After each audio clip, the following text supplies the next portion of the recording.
আমার রেসিপির নাম হচ্ছে এগ চপ কারি।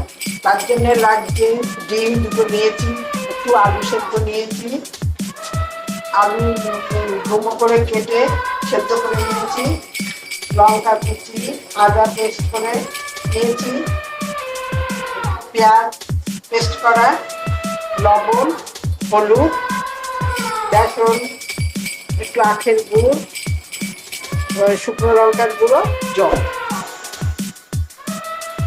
এই চপ কারিটা তৈরি হয়ে গেছে। যদি এই চপ কারির রেসিপিটা আপনাদের পছন্দ হয় তাহলে আমাকে লাইক করুন, শেয়ার করুন, সাবস্ক্রাইব করুন।